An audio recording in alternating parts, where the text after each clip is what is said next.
Hi friends, welcome back to my YouTube channel. This is Arpit before you. जैसा कि हमने आपसे प्रॉमिस किया था कि हम फिजिक्स और मैथ दोनों की क्लासें लाएंगे। हम मैथ की 3-4 क्लासें अपलोड कर चुके हैं और आज से हमने फिजिक्स की क्लास भी रिकॉर्डिंग करना शुरू कर दिया है। पहला चैप्टर हम पढ़ेंगे यूनिट एंड मेज़रमेंट, और इसमें क्या पढ़ेंगे? भौतिक राशियाँ।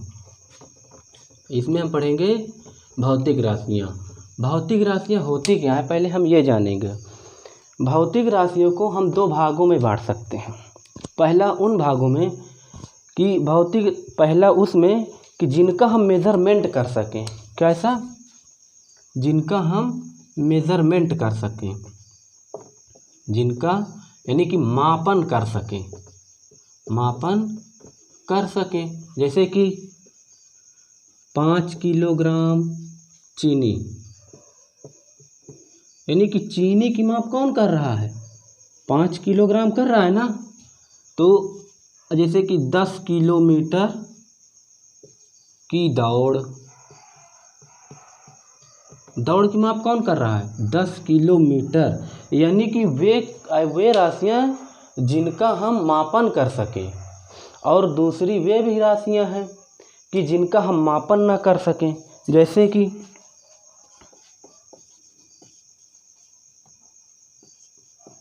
जिनका मापन ना कर सकें। जैसा कोई व्यक्ति कह दे, मुझे आज बहुत गुस्सा है, मैं आज बहुत गुस्से में हूँ। हमें भाई कितने गुस्से में हो ये तो नहीं पता चलेगा ना। कितने किलो का गुस्सा है, कितने मीटर का गुस्सा है, कितने टेम्परेचर का गुस्सा है, किसी स्केल से नाप सकते हैं? नहीं नाप सकते। लेकिन 10 किलोमीटर की दौड़ को हम मीटर में या किलोमीटर में नाप सकते हैं। इसके लिए एक फंडामेंटल स्केल बना हुआ है और हम उसको नाप सकते हैं। लेकिन अगर कोई व्यक्ति कह दे कि आज मैं बहुत प्रसन्न हूँ, ये क्या मतलब हुआ यार? बहुत प्रसन्न हूँ, कितना प्रसन्न है ये नहीं पता। बहुत ज़्यादा प्रसन्न है ये तो पता है, लेकिन कितना प्रसन्न है नहीं पता। कितने किलो का, कितना किलो प्रसन्न है, कितना मीटर प्रसन्न है, कितने टेम्परेचर में प्रसन्न है, क्या कोई स्केल है नापने का? नहीं है। तब इस प्रकार की राशियों का हम अध्ययन इस चैप्टर में नहीं करेंगे। हम उसी का अध्ययन करेंगे जिसका हम मापन कर सकते हैं। ठीक, जिसका हम मापन कर सकते हैं। तो आइए आगे चलते हैं, फिर उसका अध्ययन करते हैं। अच्छा, भौतिक राशियों में भौतिक राशि के लिए 2 चीज़ बहुत ही आवश्यक होती है। भौतिक राशि में 2 चीज़ें बहुत ही आवश्यक होती हैं। पहला मैग्नीट्यूड यानी कि मापांक, और दूसरा क्या है? इकाई यानी कि यूनिट। इकाई किसी भौतिक राशि को बताने के लिए मापांक यानी कि मैग्नीट्यूड और यूनिट का होना अति आवश्यक है। बिना इसके हम भौतिक राशि का मेज़रमेंट कर ही नहीं सकते, यदि मैग्नीट्यूड और यूनिट है ही नहीं। अच्छा, अब आगे चलते हैं। इसको हम 3 भागों में विभाजित कर सकते हैं। जैसे पहला कि केवल मापांक दिया गया हो, जैसे केवल मापांक दिया गया हो, यानी कि ओनली मैग्नीट्यूड, केवल मैग्नीट्यूड ही दिया गया हो। अच्छा, इस प्रकार की राशि में हम अपवर्तनांक भी ले सकते हैं। जैसे जल का अपवर्तनांक कितना होता है? 4/3। जल का अपवर्तनांक को हम म्यू से रिप्रेजेंट करते हैं और जल को वाटर से। तो जल का अपवर्तनांक कितना होता है? 4/3। अर्थात ये भी, क्योंकि अपवर्तनांक भी एक क्वांटिटी है। और वायु का अपवर्तनांक कितना होता है? इसको एयर लिख देते हैं यहाँ पे, क्योंकि अपवर्तनांक को हम म्यू से रिप्रेजेंट कर दिए, और एयर का यानी कि हवा का यानी कि वायु का अपवर्तनांक 1 होता है। ये भी क्वांटिटियाँ हैं। और अब दूसरा चलते हैं, आप देखेंगे दूसरे में दूसरा क्या है हमारे पास, मापांक, मापांक प्लस यूनिट, यानी कि मापांक भी हो और इकाई भी हो। मापांक हो यानी कि मैग्नीट्यूड हो और प्लस यूनिट भी हो। जैसे कि 5 किलोग्राम, 10 मीटर, ये क्या है, यूनिट है, ये क्या है, इसका मापन है, यानी कि दोनों चीज़ आ गया, यूनिट भी आ गई और ये मैग्नीट्यूड आ गया, और ये क्या आ गया, यूनिट आ गई, ये यूनिट आ गई। अब ये क्या है, मैग्नीट्यूड है और ये है यूनिट, मापने की इकाई है हमारी। अब इसी प्रकार तीसरे में हम देखेंगे, तीसरे प्रकार का जो है, तीसरे प्रकार का जो है उसको क्या कहते हैं, तीसरे प्रकार में मापांक भी आ जाए, मापांक भी आ जाए और इकाई भी आ जाए और डायरेक्शन यानी कि दिशा भी आ जाए, दिशा भी आ जाए, यानी कि मैग्नीट्यूड हो प्लस यूनिट हो और प्लस डायरेक्शन हो, डायरेक्शन हो हमारे पास। ठीक, ये चीज़ें, 3 चीज़ें हो गई। हमने पहले क्या बताया, केवल मापांक हो, दूसरे में क्या हो, मापांक और इकाई दोनों हो, तीसरे में क्या है, मापांक, इकाई, दिशा, यानी कि मैग्नीट्यूड भी हो, यूनिट भी हो और डायरेक्शन भी हो, और डायरेक्शन भी हो। अच्छा, डायरेक्शन के साथ हम क्या कर सकते हैं, जैसा कोई व्यक्ति अगर कह दे कि मेरा स्कूल मेरे घर से 10 किलोमीटर दूर है, तब हम तो समझ तो गए कि ये इसका स्कूल इसके घर से 10 किलोमीटर दूर है, लेकिन किस दिशा में है ये अभी हमें नहीं पता चला, जब तक कि वो व्यक्ति डायरेक्शन नहीं दे देता। जैसा कि कह देता है कि मेरा स्कूल मेरे घर से 10 किलोमीटर दक्षिण साइड में है, तब हमें पता चल गया कि इसने पूरी बात कह दी, अपने स्कूल के बारे में, अपने घर के बारे में पूरी बात कह दी। अगर हमें स्कूल ढूंढना है तो हम फटाक से स्कूल को ढूंढ लेंगे। जैसा कि अब 10 किलोमीटर दक्षिण में बताया, भाई दक्षिण में जाएंगे हम इसको स्कूल फाइंड कर सकते हैं। तो आगे चल सकते हैं। अच्छा, भौतिक राशियां 2 प्रकार की होती हैं। कितने प्रकार की होती हैं? भौतिक राशियां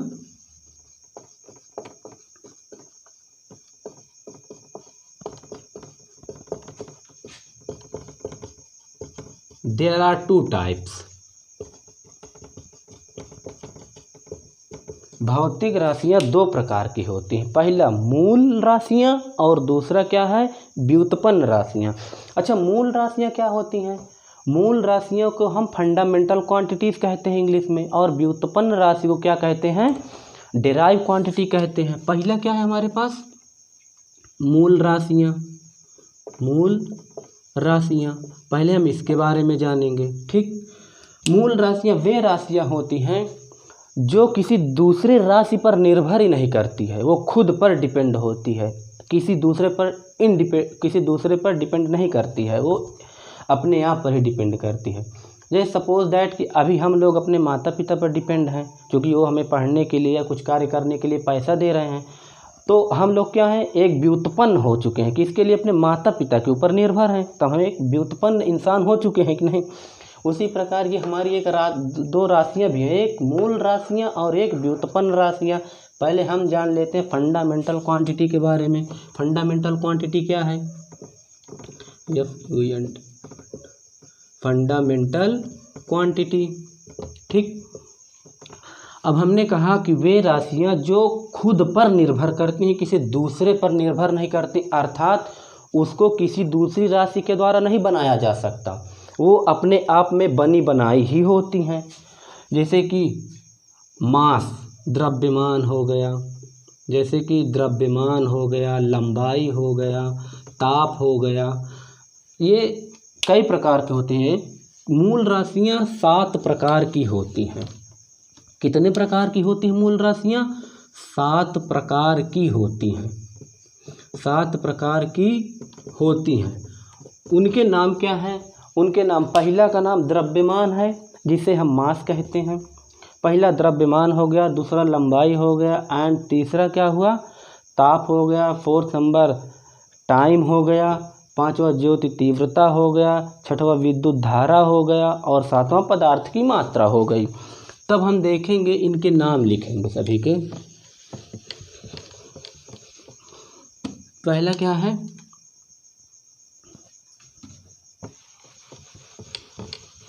भौतिक राशियां 7 प्रकार की होती हैं। भौतिक राशियां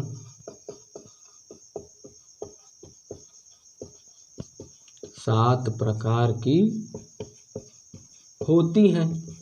पहला होता है द्रव्यमान, द्रव्यमान। दूसरा होता है लंबाई। तीसरा होता है ताप यानी कि टेम्परेचर। और चौथा होता है विद्युत धारा, विद्युत धारा। और 5वां होता है समय यानी कि टाइम। और 6ठा क्या होता है, ज्योति तीव्रता, ज्योति तीव्रता।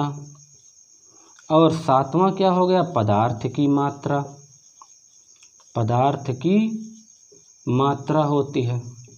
ये 7 प्रकार की जो राशियां हैं ये मूल राशियां हैं, और इनके अलावा कोई भी राशि होगी तो वो क्या होगी, व्युत्पन्न राशियां, जो इनके द्वारा बनाई जाएंगी। अब हम आगे चल के इनके यूनिट भी पढ़ेंगे, जो अभी यहाँ पे नहीं, आगे पढ़ेंगे, इसी चैप्टर में पढ़ेंगे। अब हम पढ़ेंगे क्या, व्युत्पन्न राशियां। अब हम पढ़ेंगे व्युत्पन्न राशियां।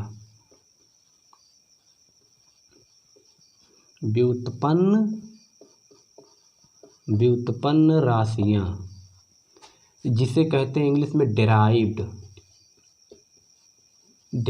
क्वांटिटी, डेराइव्ड क्वांटिटी कहते हैं। ये दूसरा नंबर था। हमने पहला क्या कहा, मूल राशियां वे राशियां होती हैं जो खुद पर डिपेंड होती हैं, लेकिन व्युत्पन्न राशियां खुद पर डिपेंड नहीं होती हैं, वो मूल राशियों के द्वारा ही बनाई जाती हैं। यानी कि किसी में लंबाई रहेगी, किसी में द्रव्यमान शामिल रहेगा, यानी कि वो 7 प्रकार के जो फंडामेंटल क्वांटिटी में दिए गए थे वो इसमें कहीं ना कहीं शामिल हो जाएंगे।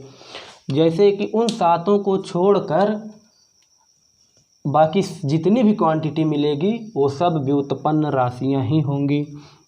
जैसे कि हम F बराबर यमे देख लें। जैसे कि बल का फार्मूला क्या होता है, द्रव्यमान गुणे त्वरण होता है, द्रव्यमान गुणे त्वरण होता है। यानी कि F बराबर का ma। और हमने बताया क्या, पहले ही नंबर पे द्रव्यमान लिखा था ना, फंडामेंटल क्वांटिटी। ये फंडामेंटल क्वांटिटी है कि नहीं, ये मूल राशि हो चुकी है। यानी कि यम क्या है, मूल राशि है, मूल राशि है। अब इस यम के बिहेवियर पे इसका बिहेवियर चेंज करता है। यानी कि जब यम का मान बदलेगा तब यफ का मान भी बदल जाएगा। सपोज दैट यदि यम का मान बढ़ गया तब यफ का मान बढ़ जाएगा, यदि यम का मान घट गया तब यफ का मान भी घट जाएगा। यानी कि अब यफ जो है यम पर डिपेंड करने लगा। और पहले ही बताया कि व्युत्पन्न राशियां बिना फंडामेंटल क्वांटिटी के अर्थात बिना मूल राशि के बनाई ही नहीं जा सकती। ये देखो यहाँ पे मूल राशि आ गई ना, ये यम क्या है, मूल राशि है, और यफ बराबर यम ए है। और बल क्या है, एक डिराइव्ड क्वांटिटी यानी कि मूल राशि व्युत्पन्न राशि है। और एक फार्मूला और देख ले रहे हैं, जैसे कि हम वेग देख लें। जैसे वेग देख लें, वेग बराबर क्या होता है, विस्थापन बटे समय, विस्थापन बटे समय, विस्थापन बटे समय होता है। और मैंने पहले ही बताया कि समय भी क्या है, मूल राशि है, मूल राशि है। ये समय क्या है, मूल राशि। मैंने उन 7 प्रकार की राशियों में समय भी लिखाया था, जिसे टाइम कहते हैं। अब ये समय पर ये वेग यानी कि वेलोसिटी क्या है, टाइम पर डिपेंड करेगी। जब टाइम यानी कि v प्रोपोर्शनल 1/t, हम देखते हैं यदि t का मान बढ़ेगा तब v का मान घटेगा। क्यों घटेगा? क्योंकि ये दोनों क्या एक दूसरे के इन्वर्सली हैं, यानी कि एक दूसरे के उल्टा है। एक ऊपर भागेगा तब एक नीचे भागेगा, और यदि एक नीचे भाग रहा है तो एक ऊपर भाग रहा है। यानी यदि t का मान बढ़ेगा तब v का मान घटेगा, और t का मान घटेगा तो भैया याद रखना v का मान बढ़ जाएगा। तब ये क्या हुआ, देखो बिना t के v का कोई वो ही नहीं रह गया, अस्तित्व ही नहीं रहा। यदि बिना यानी कि बिना फंडामेंटल के क्या ये क्वांटिटी बनी, व्युत्पन्न राशि? नहीं बनी ना। अगर ये नहीं होता तो ये वेग विस्थापन कहाँ बनता भैया? ना बनता। इसीलिए डिफिनीशन में पहले ही मेंशन कर दिया गया है कि व्युत्पन्न राशियाँ जब बनेंगी तब फंडामेंटल क्वांटिटी से ही बनेगी, वो अपने आप में निर्भर नहीं होती, फंडामेंटल क्वांटिटी यानी कि मूल राशि पर ही डिपेंड होती है। ठीक, अब आगे चलिए। फंडामेंटल क्वांटिटी, अब हम पढ़ेंगे मूल इकाई और व्युत्पन्न इकाई। जिस तरह फंडामेंटल और जिस तरह भौतिक राशियां दो प्रकार की होती हैं, उसी तरह भौतिक इकाई यानी कि यूनिट भी दो प्रकार की होती हैं, जिसको हम इसका अध्ययन कल करते हैं नेक्स्ट चैप्टर में, क्योंकि वीडियो हो जाएगा बड़ा, और बड़ा वीडियो हो जाता है तो थोड़ा अपलोड करने में दिक्कत होती है। इसीलिए कहा जाता है कि जितना जल्दी चैनल सब्सक्राइब हो जाएगा, यहाँ पे जितने अधिक ऑडियंस आ जाएंगे उसी के अकॉर्डिंग क्लास भी बढ़ती जाएगी। क्योंकि जब ज़्यादा लड़के हो जाएंगे अपने पास, ज़्यादा ऑडियंस हो जाएगी, तब हम लाइव आएंगे, और लाइव में 45 मिनट 50 मिनट 1 घंटे जितना आप लोग कहेंगे उतना चलेगी। तो जल्द से जल्द चैनल को सब्सक्राइब कीजिए और बेल आइकन प्रेस कीजिए, और अपने आस पड़ोस में इसका यानी बता दीजिए लोगों को कि वहाँ फिजिक्स और मैथ, और हाँ थोड़ा कुछ अलग लेवल से बनाया जाएगा जिसकी स्क्रिप्ट ही अलग होगी। सो आप लोग please help me and support me. So thank you very much. पढ़ते रहिए और अपने यार दोस्त को पढ़ाते भी रहिए। धन्यवाद।